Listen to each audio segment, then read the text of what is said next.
What is up, NFL fans? Welcome back to our second episode of For Your Viewing Pleasure. I'm Jeff Hartman, joined by Wesley Coleman. A quick call to action if you're watching this on our YouTube channel, Fans First Sports Network. Do us a favor, subscribe to the channel, like the video so you get all of our content. And if you're listening to this on the Fans First Sports Network NFL feed, the FFSN NFL feed, follow, subscribe. It costs you nothing so that you get all of our NFL content coming out. Week 1 is upon us. Wesley, are you excited or what? I'm ready to go. This is we got a lot of questions get answered, and I'm ready to see where we start following and get some football games, some real ones. Absolutely. And the reminder for anyone that may be just checking out the show for the first time, this show is all about how we, Wesley and I, view these upcoming matchups. And we won't be talking necessarily about every game on the docket. We're going to break these down into 4 categories. Must-see television, games that we think as a whole, any football fan is going to want to watch this game, these games. It's, you got to be sitting there and watching this game. Next, we have a fantasy lineup game. This is a game that unless you have, whether it's daily fantasy or traditional fantasy football leagues, unless you have someone in this game, you're not watching it because it's just not that appealing. And we have a sneaky good matchup of the week. And then also the game that we say you could only watch one. That's the game we're going to pick. So, Wesley, you ready for this? Let's do it. Let's start off with must-see television. I'll let you pick the first one. What is your must-see TV, one of the must-see TV games of the week? Well, I think that for me, from both sides, is the Houston and Indianapolis game. One, does CJ Stroud take a step in year 2? Does he continue to be what looks like a top 3, 4, 5 quarterback in the league? Yeah. And then Anthony Richardson, like, he started and played more than people thought he would last year, because it was, said coming out of college, he needed a few years to develop. He did some exciting things with a year of being around the pros, and then Indianapolis building a team around him. What can he do? And then they get to play each other. So it's a good game to watch and see about quarterbacks taking the next step. And, I agree with you. I think that is a game that is not getting enough attention as it should. But I'll take the low-hanging fruit here, and I'll just knock all 3 of these out, and that are the primetime games of this week. I think the primetime slate in week 1 is phenomenal. When you're talking about 4 games, Ravens-Chiefs on Thursday, Packers-Eagles Friday. You have the Sunday night game of the Rams at the Lions, and then Monday night, the Jets going across the country to play the 49ers.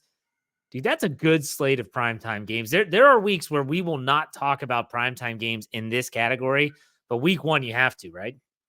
You do, and you've got, interesting storylines. Which you're talking about in those 4 games, 7 of the highest paid quarterbacks in the game are playing there. Well, I guess we're waiting on Brock to get in there, but they're definitely interesting, and somebody's gonna start the season with a loss and have some questions to answer. Out of those 4, though, which one do you think is appointment viewing? Like if you had to pick, like, I can't miss this one game of those 4 primetime games, which one are you taking? If we're just talking about the story, it's, can Aaron Rodgers play more than 3 snaps? And San Francisco's got some questions of they are they the team in the NFC to beat? And then this is the Jets can they be the team in the AFC? Like, it's the first one to me that just sticks out of it's not what we saw last year for me. And so the other games are kind of rinse and repeat of what happened last year. And, it's the same quarterbacks and people playing. But is Aaron Rodgers, is he going to play football? Yeah. I'm actually going to go with the Friday night game. If I had to pick one of these games, because Ravens Chiefs, I'm a Steeler fan, AFC North, AFC team in general, I get it. But in Brazil, so I'm curious about the Brazilian environment. They're down in there. I've heard stories that they've been told they can't wear certain colors if they're outside of the hotels where they're staying, and the practice. Crazy. I don't know. I've never been there, but nonetheless, that's what I'm hearing. So then you've got that whole dynamic of this is a neutral site game.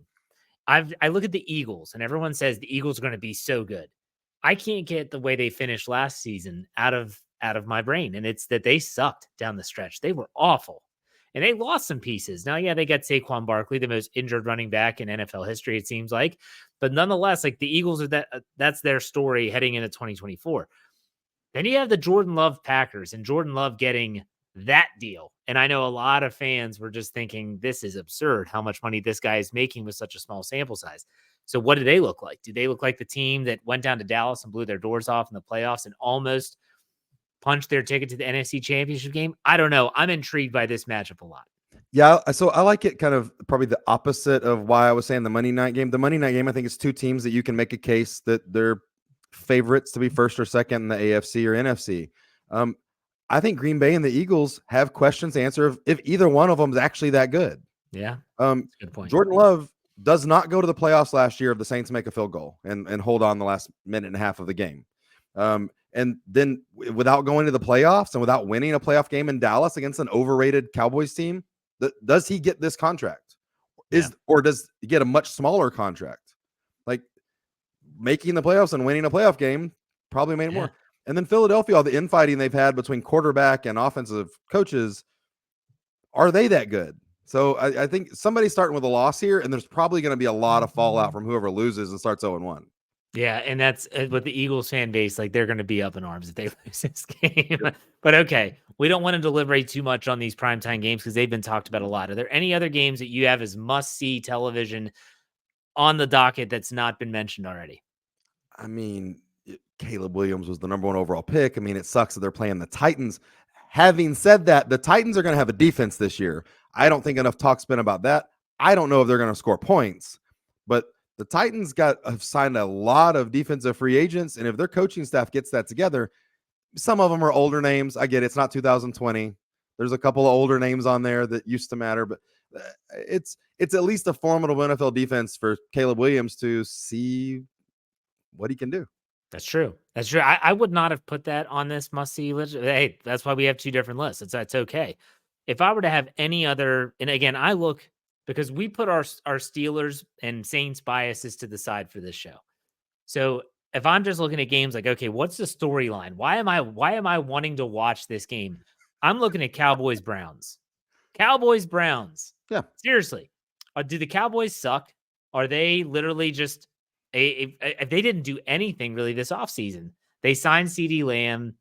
They have a lot of question marks about the future with Dak Prescott, Michael Parsons, all those stories we've heard of.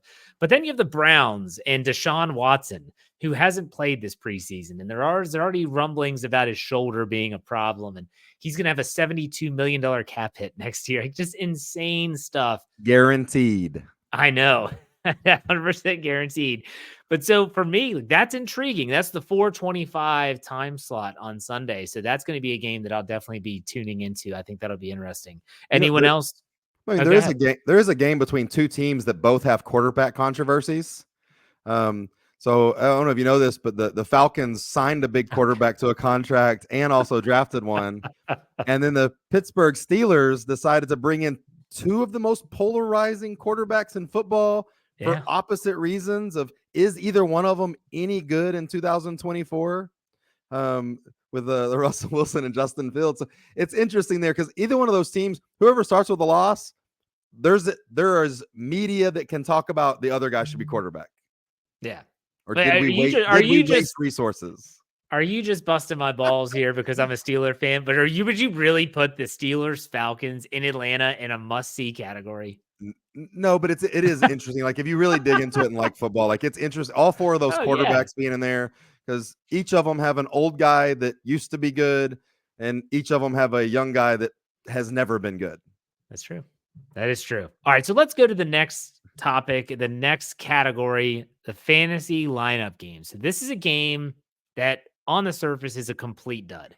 Like you got to almost one of those where it's like you got to pay me to watch it. But there might be some players in it that you might want to keep track of because of fantasy purposes. Is there a game that jumps out to you in this category?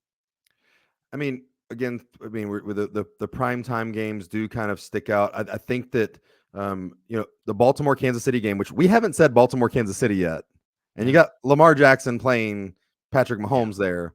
Lamar Jackson is a stats guy for fantasy football, even though maybe he doesn't look like the traditional quarterback with the way he gets his passing stats and all. And then, Patrick Mahomes, Travis Kelce, there's a lot of talk about who's going to be the running back and wide receiver that get the fantasy points for Kansas City this year. with Hollywood Brown not playing this week, and we don't know how soon he's going to play. Somebody that's not a traditional name could come up and score 15 or 20 points in a fantasy matchup that didn't get drafted. Yeah. So that's I think that either one of those games could lead to somebody who is on like 5% of rosters and next week is on 90% of rosters and next week scores 0 after getting picked up by everybody. See, I like the way you did that because I'm going to take a different approach. Because yeah, that's going to be a fantasy game out the wazoo. Everyone's going to be watching that game because it's the kickoff game. I wanted to look at games that, again, this game would suck on paper, but I'm going to watch because of a couple reasons and mainly fantasy. I'll give you an example: Patriots Bengals. I do not want to watch that game, but again, you got Joe Burrow, you got Jamar Chase, you might have T. Higgins. That is like your wide receiver 3 in your fantasy lineup, or maybe you got him for a steal with daily fantasy production. And then you might also have the Bengals defense if you think that they were a good matchup against Jacoby Brissett and the New England offense. So that's a game for me that I'd put in the fantasy lineup category because, well, I'm not watching that game otherwise. That's like a red zone game. Just show me when they're going to score. But what else do you have in this category? I mean, we've kind of named a couple that stick out. Arizona Buffalo's got questions. Kyler Murray, where not respected as a traditional quarterback, has scored fantasy points because he scrambles a little bit. And then there's a lot of questions about Josh Allen and Buffalo Bills and how they're going to score points. And losing Stephon Diggs is a big deal. But Josh Allen is still one of the first quarterbacks drafted. I mean, normally him and Mahomes are right up there with Lamar Jackson. But where are his passing touchdowns going to come from? And I think there's definitely questions about who's going to score the points for them, even though they're expected to be a big time scoring offense. Yeah, absolutely. And I think you look at, let me ask you about this game. Vikings Giants. Okay. So you got Justin Jefferson, probably most people's wide receiver 1 in most fantasy leagues, maybe. But who's throwing him the ball? Sam Darnold. That's no. Danny Dimes, no thank you for the New York Giants. I don't see much offensive production on the other side. Where's the fantasy outside of Justin Jefferson in this game? And the Giants offense looks bad. Yeah. The question is going to be whether or not Malik Neighbors can be the next That's a good point. Jefferson and Chase, which Justin Jefferson is quarterback proof. It doesn't matter what quarterback he's with. He's going to get his fantasy points. He is that good. Kirk Cousins is fine, but he's not. There's no reason that Kirk Cousins should be throwing to the number 1 receiver in football that's setting records. And the question is whether Malik Neighbors can be quarterback proof with starting the season with Daniel Jones and finishing the season with Tommy DeVito. Is Malik Neighbors still going to collect fantasy points? That'll be one to watch. I'd want to ask you about another team, and I'll let you pick your next game here in a second. But what do you think about Miami? They always start the season off hot. They got a matchup against the Jaguars in week 1. It is at home, but it's not like the Heat. I mean, it's in Florida. The Jacksonville's not traveling far. What are your thoughts? What's your take on the fantasy production of the Miami Dolphins? Yeah, I mean, listen, Miami and Jacksonville is a matchup of quarterbacks that I don't really believe in. Mm-hmm. And they're both getting paid, and Tua puts up the numbers with the receivers that he has. And I think that's we heard a lot about Tyreek Hill and whether he was or wasn't happy with his contract situation, and that seems to be resolved.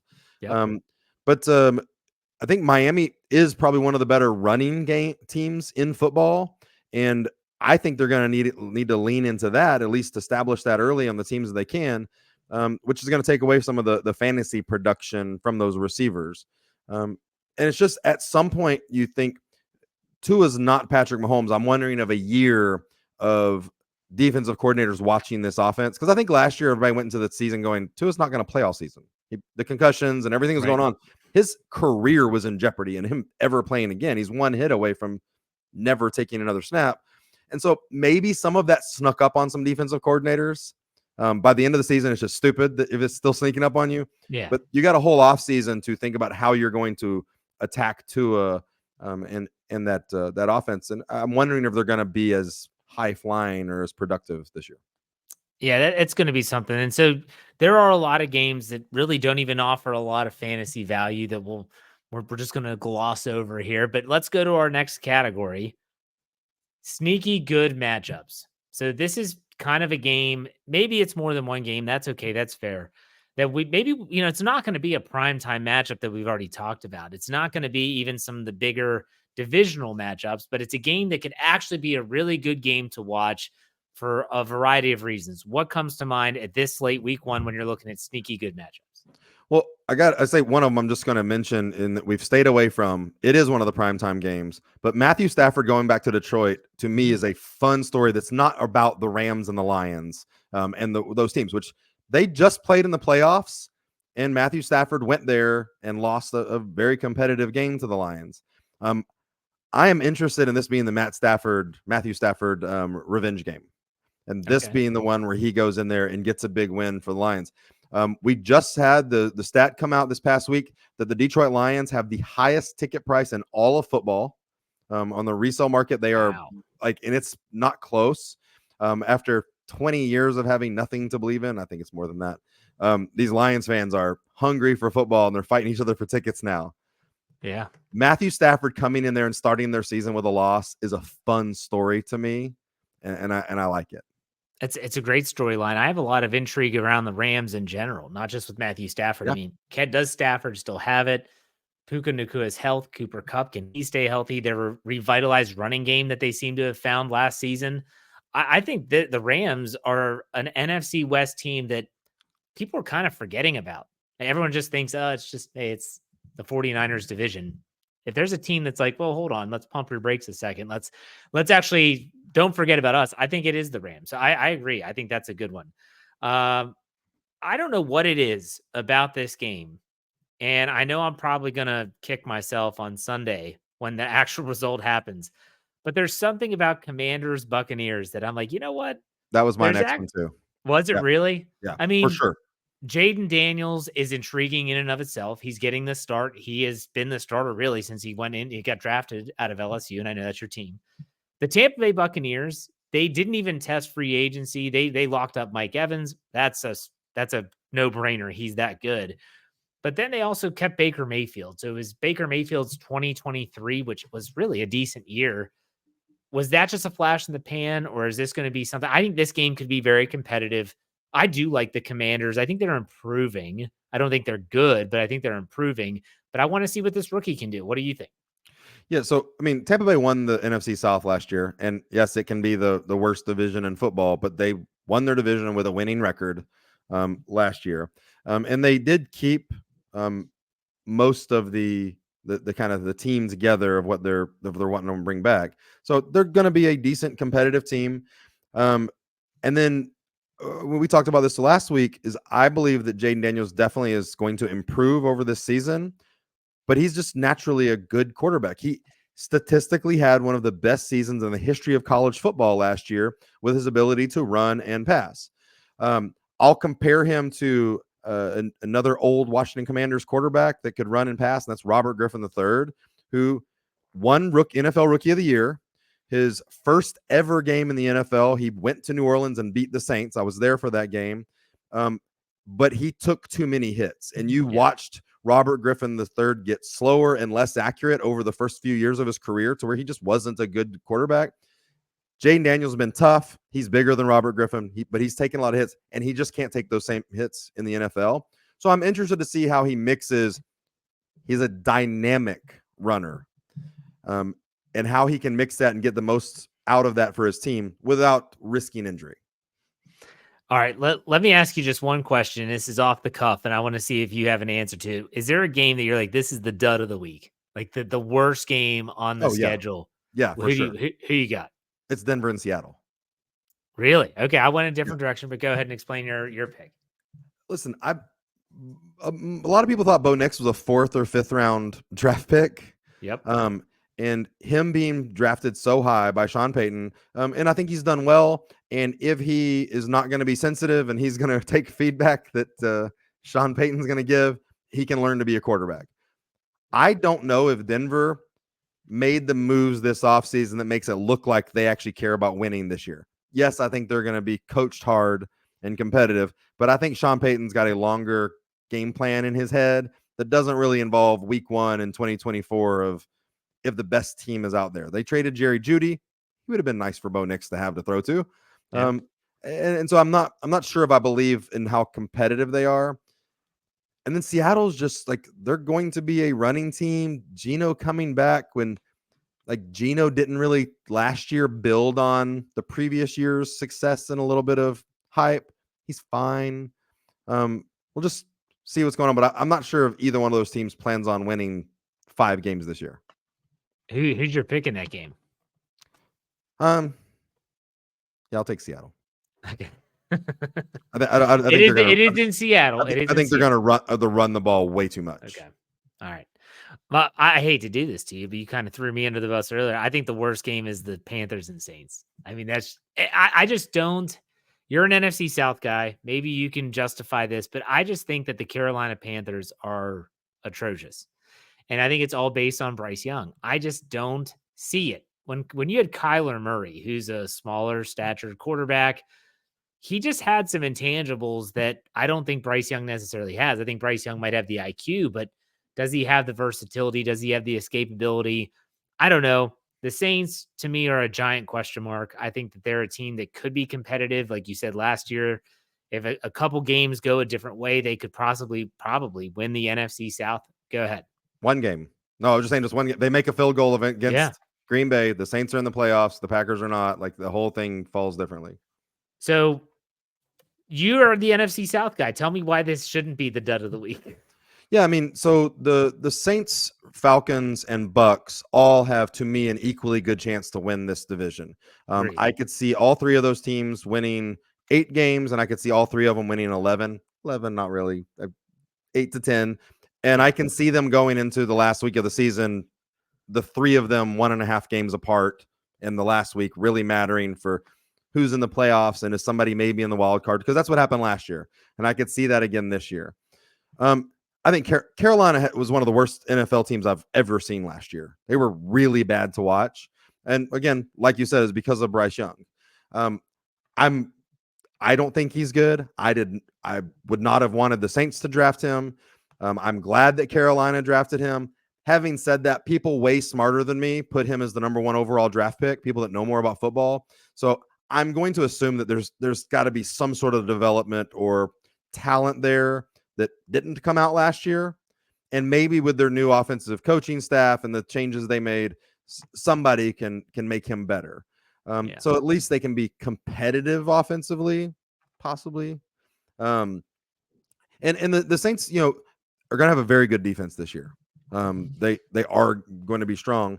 And then if Alvin Kamara and Chris Olave and Derek Carr and Taysom Hill, kind of the 4 of them, are dynamic people that can get yardage and score points on offense. The Saints' big difference is going to be they brought in some offensive coaches from the 49ers, implementing a completely new system. I think the 49ers have gotten the best out of pretty okay, barely above average players with Brandon Ayuk, sorry, Pittsburgh Steelers fans, and Brock Purdy, who I don't think they're elite top 5 at their position, but they sure put the stats up like they are. So I'm wondering what they can get out of the Saints offense that has a few headline names with some talent. Okay. All right. So let's do the final category. This is you could only watch one game. So if someone says, Wesley, you can pick whatever game you want on the slate. Now, again, personal fan bias aside. So neither of us will pick our teams in this category unless we really do feel it is like the one game that they could watch. But if someone says you get to pick one game and your TV is off except for that game on that time, what game in week 1 are you choosing? I'm going to watch that Rams and Lions game. Okay. I think the crowd's going to be crazy. I think that Matthew Stafford is an incredibly talented quarterback. That if you look at his stats, he's underrated and undercovered with what he's done in his career. He's a lot of fun to watch. Is Cooper Kupp back? What's going on with the Rams? And then can the Lions, like they coached their way out of a Super Bowl last year? And can they recover from that? And like, what's that look like? Yeah, that's a good one. And I'm going to go with a game that you mentioned for the fantasy side. I would choose Ravens Chiefs, the Thursday night game. And there's a lot of implications to the AFC and the AFC North here. But I made a bold prediction on our NFL whip round that I do, which is live right now on the FFS and NFL feed with Coach Kevin Smith. I said take the underdog getting the points in both the Thursday and Friday night game. So that would be take the Ravens getting 3 and take the Packers getting 3. I like both of those teams to either keep it close or to win outright. So for me, I think the Ravens going into Arrowhead, that doesn't phase them. It's not going to be too big for them. And the Chiefs did lose this game just last year, right? Didn't they lose to Detroit in week 1 in the kickoff game last year? Yeah, I mean they start off slow. Like they finish pretty strong. This is going to be important, though, in terms of tiebreakers. If you think the Baltimore Ravens are going to be in the mix for the number 1 seed, the head-to-head matchup will matter. So this is going to have some significance. It's not going to be like a NFC North opponent coming in to your house and maybe losing that one and slipping up and starting slow.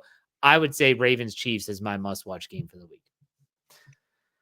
All Makes right. sense. Yeah, I don't think anybody's going to argue with that one. It's a fun. It might be the best Thursday night game of the year since once we get going now, it's Thursdays are on shorter days or shorter weeks, and they a lot of times don't turn out to be that great. And hell, there's even going to be games on Wednesday. So we'll have all that covered for you right here. This podcast will drop every Wednesday morning on the NFL feed. So be on the lookout for that. That gives us the opportunity to talk about from Thursday all the way to Monday night. And we'll be here every week to talk about the upcoming slate games. We like this way of previewing the upcoming week for your viewing pleasure. Wesley, any final thoughts? No, ready for the season to begin. It's been a long off season. I think I mentioned it before, but the Olympics really helped with making it the dead season of not so dead. But I am ready for NFL football to get going. Amen, brother. And why don't you go ahead and tell everyone about your Saints coverage and where they can find you on social media?